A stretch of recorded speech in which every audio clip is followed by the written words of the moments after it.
Thank you for being with us on the Feast of St. Boniface. Our top story tonight, President Joe Biden invites two world leaders to the White House this week to discuss the war in Ukraine. Today, he welcomed Denmark's Prime Minister, and later this week, he meets with Britain's Prime Minister. This as the 15-month-long war continues with no end in sight. White House Correspondent Owen Jensen reports. Owen?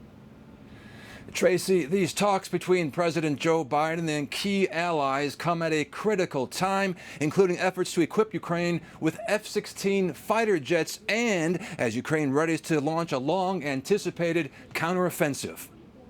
In the Oval Office, President Joe Biden and the Danish Prime Minister hold a bilateral meeting, the first between both leaders in the White House since President Biden took office. And together we're working to protect those values, including standing up for the people of Ukraine against the brutal aggression of the Russians. It is so important that our allies and our friends, that we stick together and that we are united. Their sit-down comes as Ukraine releases a video showing its military requesting silence, suggesting they don't want anyone to leak information about their counteroffensive against Russia. Meanwhile, U.S. National Security Council spokesman John Kirby addresses reporters concerning a small plane that flew over the nation's capital and crashed in Virginia Sunday, killing all on board. The military forced to scramble fighter jets at supersonic speeds, causing a sonic boom over the D.C. area. I do want to express our deepest condolences to the family members, the loved ones of those who died in that crash.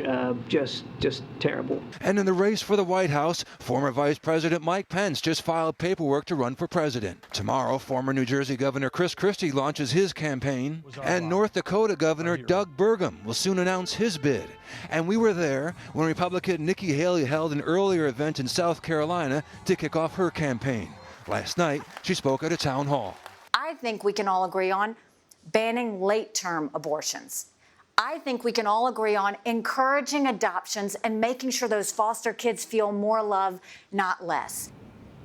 Now, Roe versus Wade, which the Biden administration wants to restore, was overturned, you'll recall, nearly 1 year ago. And today, pro-life group SBA Pro-Life America tweeted, 25 states now have laws to protect life between conception and 12 weeks.